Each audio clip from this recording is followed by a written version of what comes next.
All skillful qualities, the Buddha said, are rooted in heedfulness. Heedfulness is a recognition that there are dangers. The world is a dangerous place. Your mind is a dangerous place. But it also learns how to take those dangers in stride, realizing that there are skills you can develop to minimize the dangers. And even though outside dangers are always there, you can learn how to overcome the dangers inside the mind. The practice of virtue, concentration, and discernment are basically survival skills.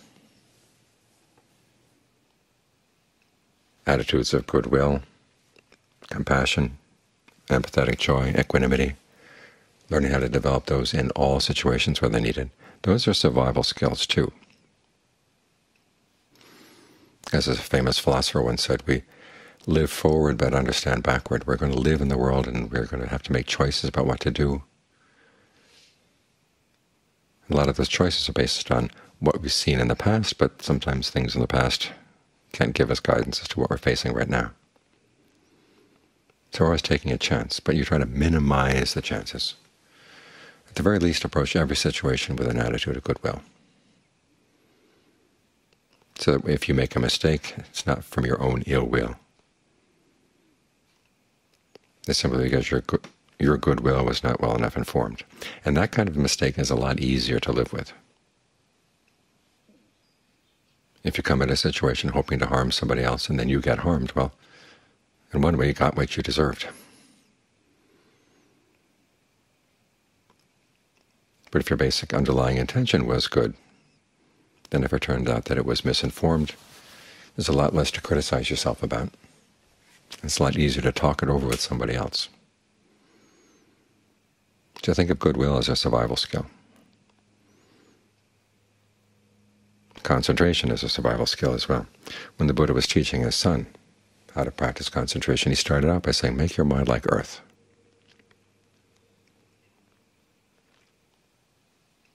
Whatever gets thrown on the earth doesn't react. If you're going to meditate, you have to have that kind of solidity inside, because that's what allows you to see what's actually going on, to recognize when something is not going on well, and not get too upset about it. Try to keep your cool as you face what's wrong here, what can I do to change it.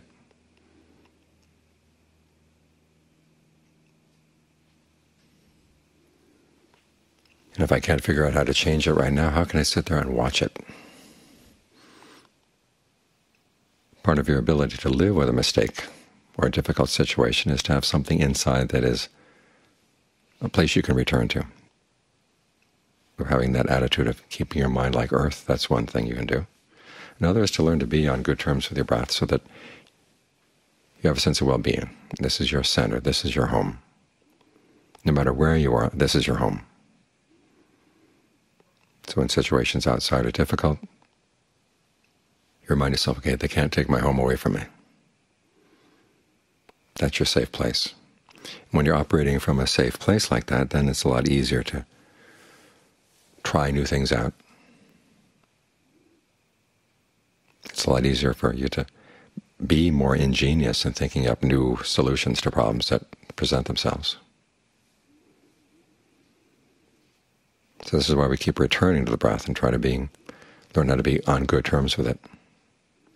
Have at least some spot in the body that is your home, where there is a sense of well-being. And then learn how to maintain that sense of home and that sense of well-being as you go through life. So when something unexpected comes up, at the very least you're not too far away from home.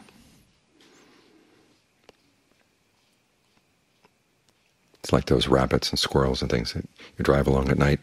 They're on one side of the road and their home is on the other side of the road. And so they go running in front of the car. That's what happens if your home is too far away. But if your home is on this side of the road, okay, you stay on the safe side of the road. You don't go running out in front of the cars. And say, well, you want your home to be right here, as close to the mind, as close to the body as possible.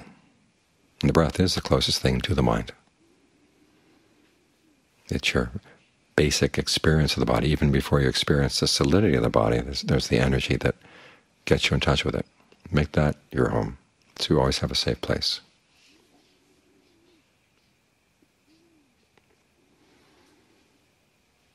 And then reflect on that chant that we had just now. Aging, illness, and death, they're normal. Separation is normal. What you have to hold on to is your karma, the actions you do. For most of us, aging, illness, and death are not normal. Separation is not normal. We're caught like the deer in headlights when these things come. There's a Thai expression when somebody gets surprised or startled by something, or something really disastrous happens. They say, I'm dead, which is absolutely the wrong attitude to have. You're not dead. Or like in English we say, I'm finished. You're not finished. There's always some way out.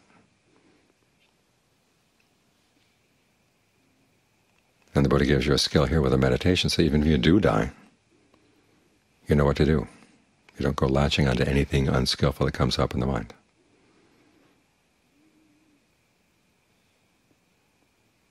So you're not finished. There's always some way out. Always have that attitude. And there's always a skillful way to approach things. And you have the right, and you have to take that skillful approach.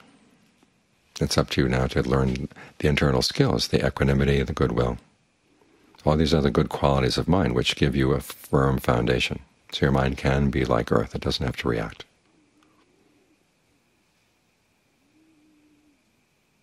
And so that you can take dangers in stride.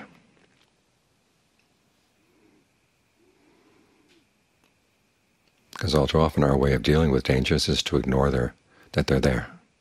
And then, of course, when they show up, we're startled. We're caught off our guard. But the Buddha always has you have your guard up. And this is what we learn, as we learn how to sit here with the breath and be watchful. Because you remember, of course, that the real dangers are not so much the dangers outside, they're the dangers in your own mind. A little thought can sneak in and take over and push you in all kinds of directions if you're not careful. So try to be with the breath. Try to get a sense of the breath filling the body, your awareness filling the body. And then find a spot someplace inside. You can be like the spider in a web. The spider stays in one spot. And as soon as something hits the web, it goes over and checks it out. Takes care of it, and it goes back to its spot. So if you see the stirring of any kind of thought anywhere in the body at all, go breathe right through it, zap it, and then return to your center. And in the beginning there may be a lot of zapping going on, but as time goes on, the mind can spend more and more of its time in its center, just being watchful, having that sense of being solid like the earth. You're in a place where you belong. This is your home. You're coming from a safe place. And even though the world outside may be a dangerous place, you've learned how to make your mind safe.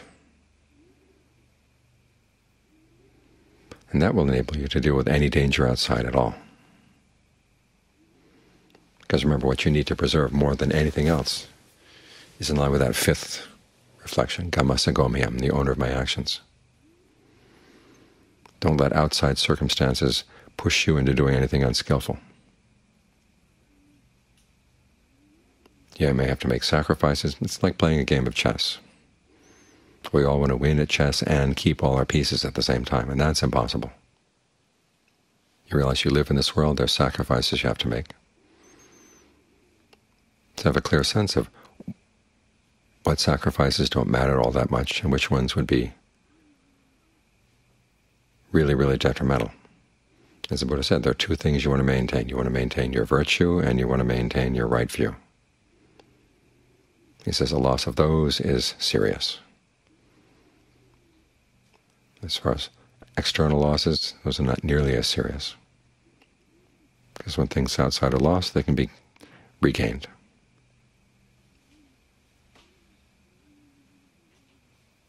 But if you lose your virtue, you lose your right view. It's going to be a long, long time before you can get those back. And you can do a lot of damage in the meantime. So have a sense of your home, a sense of where you are strong, and a sense of what your valuables are. Your virtue, your concentration, your discernment.